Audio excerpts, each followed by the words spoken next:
Hey, how y'all doing? Back again, another episode of the It Factor Podcast. As always, I'm your host, Jeremy Robinson, and today we have someone special. Go ahead and introduce yourself. Hi, my name is Ashley Witcher. I am a wife, mother, an entrepreneur, an author. Did I say author yet? Oh, author. I also own a publishing company called The Right Legacy. I am also an affirmed prophet, and I'm just happy to be here. Indeed, I'm happy to have you. So with that, how are you doing mentally, physically, and emotionally? Mentally, I'm sane. I like to say that. Physically, need to work out, lose some weight. Emotionally, I feel balanced. I'll say that much. Yeah, that's good, man. But I feel like I created that question to kind of get it started off because a lot of times people go a day, a week, or a year and don't even get asked that. Oh, right. And to be the focused person, I think that you got to be good mentally, physically, and emotionally. So I commend you for that. Thanks. So tell us about your books and what led you to being an author. And you're a 10-time author. At least it's about 10. It may be more, or maybe a little bit less, but it's about 10. So I first pretty much fell in love with writing in high school. I was a sophomore. Let me tell you how it started. Look.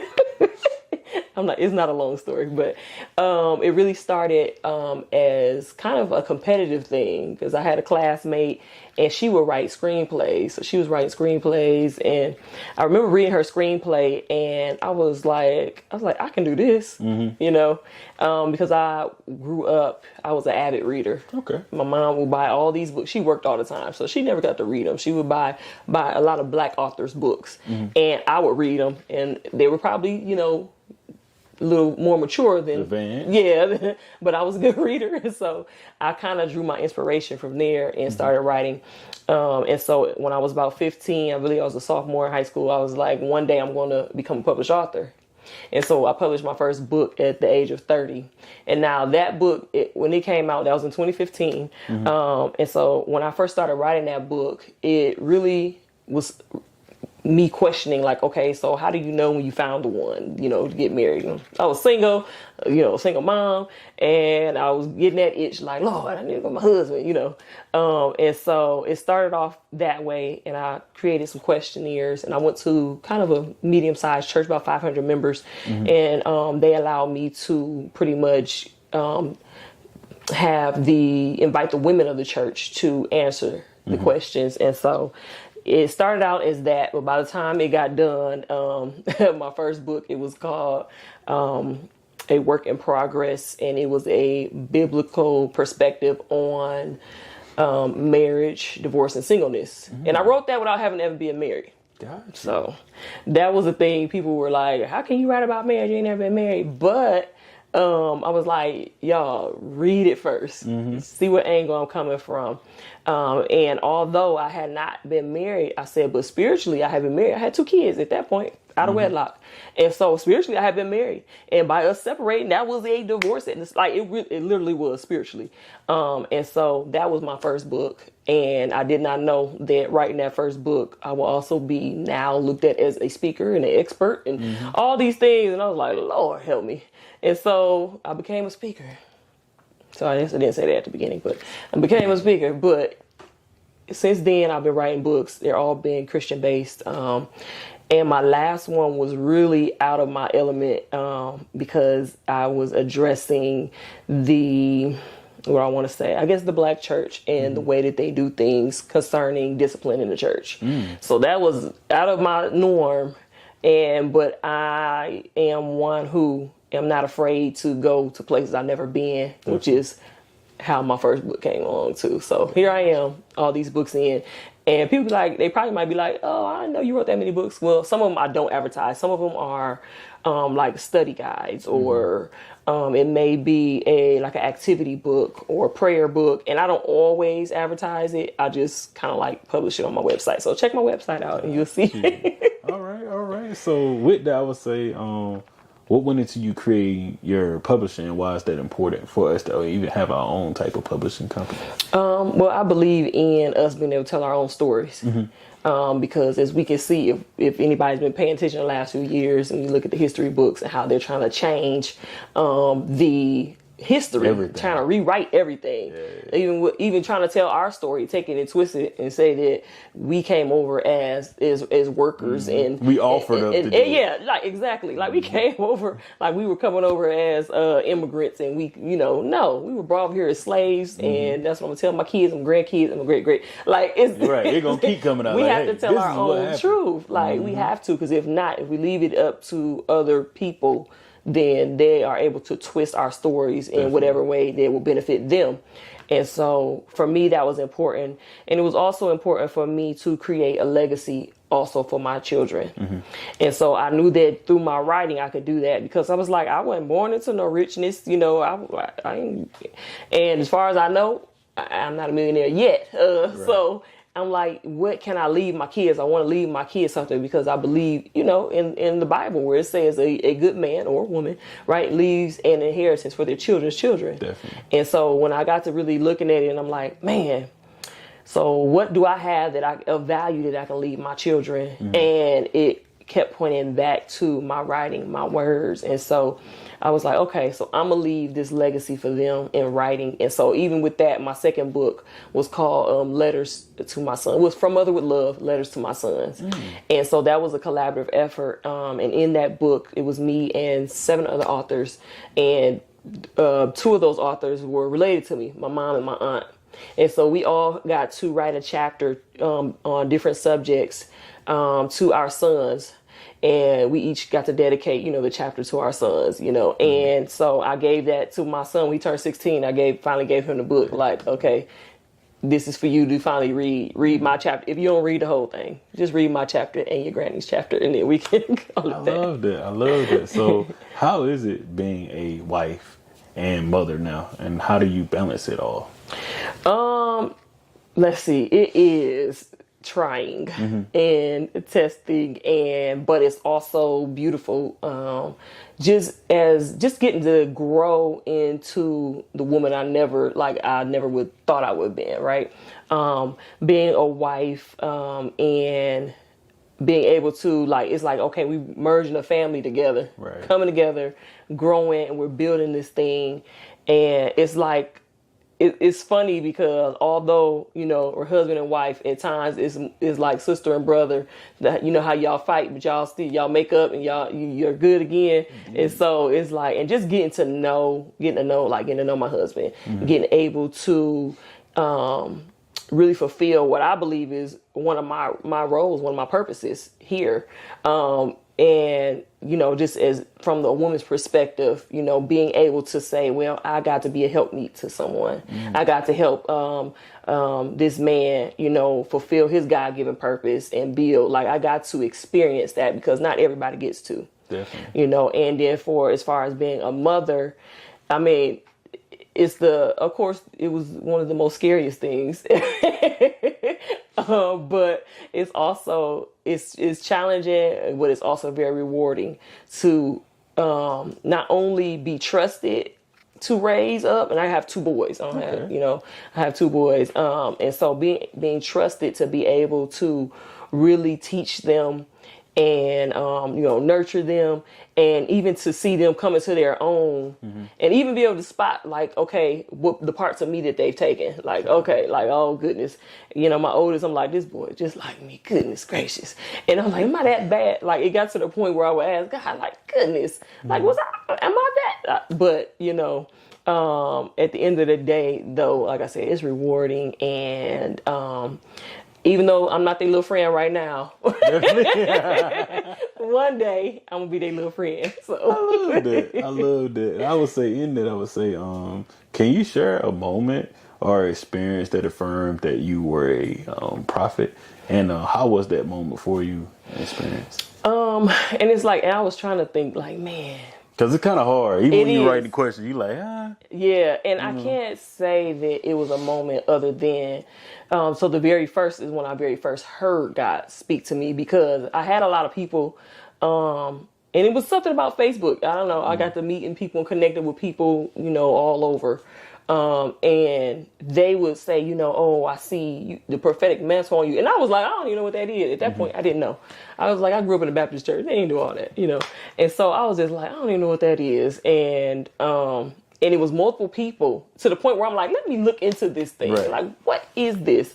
And so I got to looking into it, and eventually I came across this apostle, and he was going to be teaching. He's going to do a school of the prophets. So I said, oh, well, maybe I could sign up with him and see, what's what. So I kind of checked his page out, make sure he wasn't, into no crazy stuff. You can't be careful. You got to make sure you be right. Yeah. And I looked at it, and I spoke to somebody else that I knew that was more mature than I was in the faith. And they were like, I mean, he seems decent, go ahead, And so we did. I signed up to learn. And I remember finally having to go to my pastor because I was like, I wasn't going to go. But my friend was taking it with me, and she went and told her. I said, now we got to go tell him, because I was like, oh, goodness, I was scared. And so we went and we told him. And because at our church, they didn't have prophetic wasn't in that ministry at all. They didn't teach on it or anything.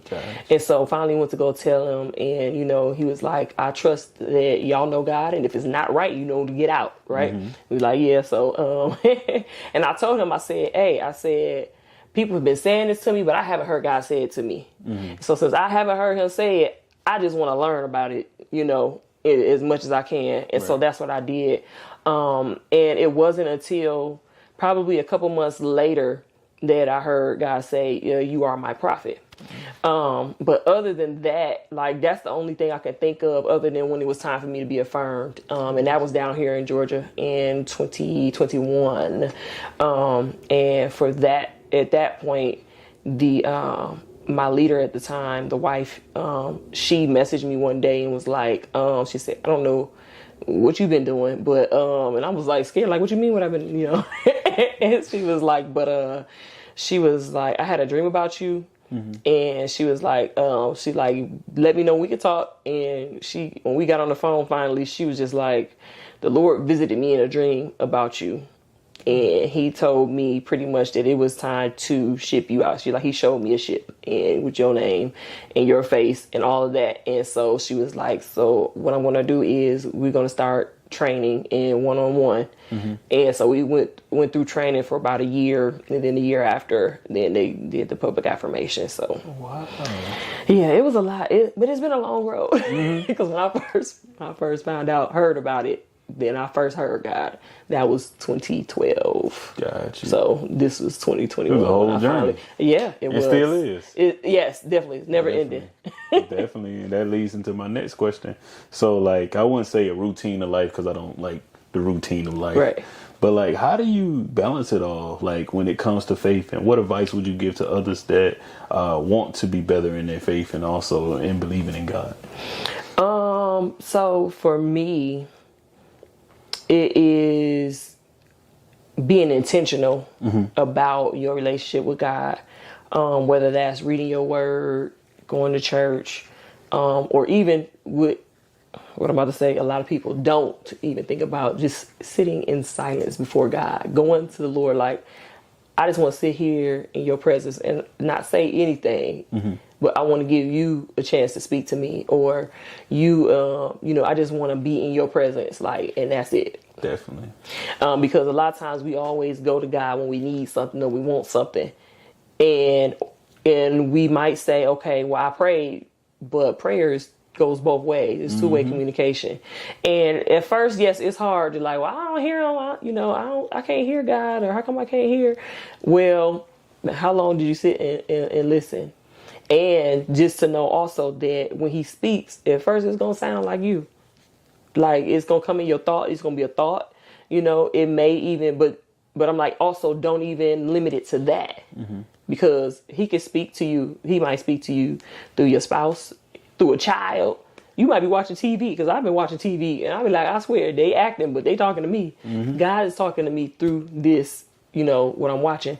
And so, so besides being intentional, it's also believing what God said concerning you. Believing what he said, when he said he chose you. So for me, one of the first times I heard God speak, I was reading the Bible. I was in John chapter 15. I'll never forget it. And I was reading 15, and that's the one about, the Father being the vine dresser. And so I'm reading, and I kept getting stuck at this one verse. And it was 15 verse 16. And it starts out, it says, you did not choose me, I chose you. And I'm like, why do I keep coming back to this? And finally, after probably about 30 minutes, it kind of clicked. I was like, oh, that's you.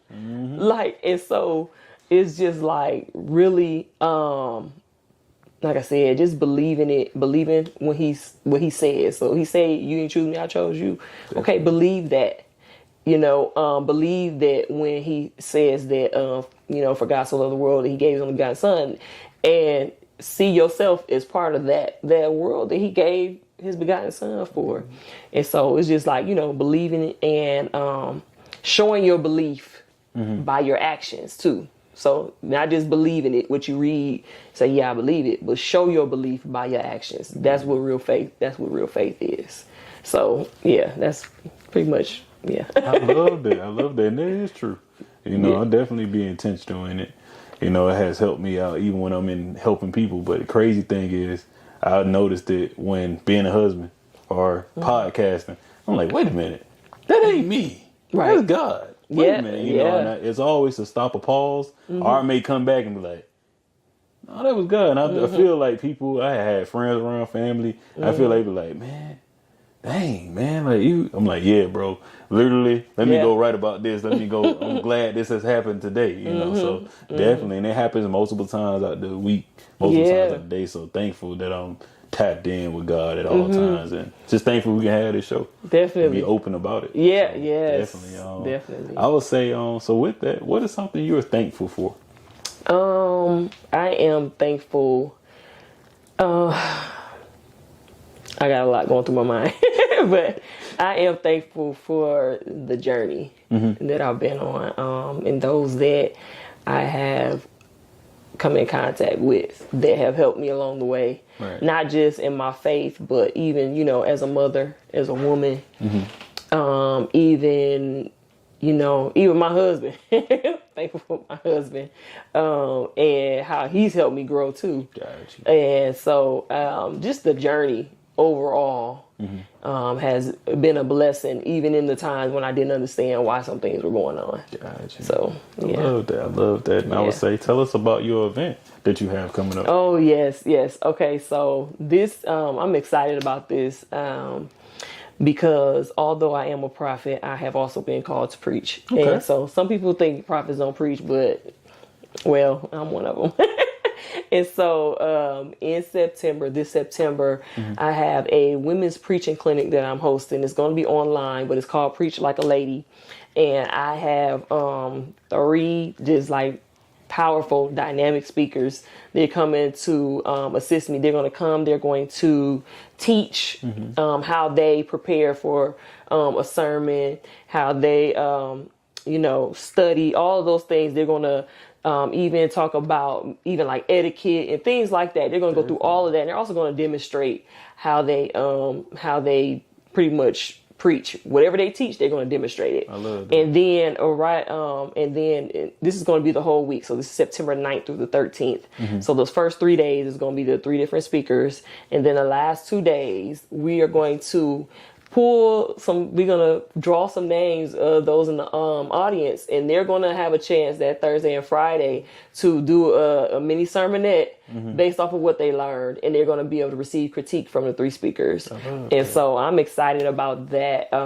This is my first time doing something like this. And so I really take my role as a prophet seriously, because when one of the reasons that the 5 gifts, so the pastor, the teacher, the apostle, the prophet, and the evangelist, they were given so they could edify and pretty much teach and build the body, like the body of Christ. And so this is part of my building and teaching and equipping the body of Christ.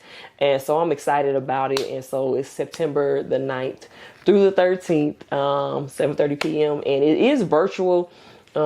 Tickets are available on Eventbrite beginning July the 9th.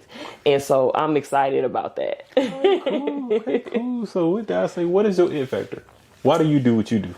I have a few reasons why I do what I do. One would be because of the yes I gave God. Mm-hmm. I honor my commitment. Two, because of the legacy that I am building for my family. And let me see. The other reason would be, I think it's just because it's natural to me. Like, I don't know who I am if I am not building or helping to grow something or someone. And so it's just who I am. Love that. Love that. All right, cool. And with that being said, do you have any questions for me? How long you been doing this? I've been doing it since 2019. 2019? Oh, wow. Okay, that's not that long, but you I just love how it's like you're comfortable in it. Mm-hmm. Like, this is your area, and your questions are very good, detailed. Look, I'm give a critique. Look, but I think that was it though. You very, very good. And I do want to share something with you that I shared with my Facebook followers last night. Because a lot of the times and throughout my life, I have been considered the least likely, right? Mm-hmm. And so, and even though your podcast 2019, right? And you may even be considered least likely by some people, even for some of the interviews you've gotten, or for some of the ones that you're going to get, you'll be considered the least likely. But prepare, even as the least likely one, to be pushed to the forefront. Because that's what God is doing now. He's going to bring in the least likely to the forefront. And they may be like, oh, who he think he is, but that's the same thing they said about Jesus when he was coming on the scene. They was like, can anything good come out of Nazareth? So can anything good come out of Southern Georgia? Right. Thank you. And the response to that was, come and see for yourself. So they're going to come, they're going to see that yes, indeed, something good can come out of South Georgia and the It Factor podcast. Thank you. You're welcome. And that's it. Thank you so much. You're welcome. Wow.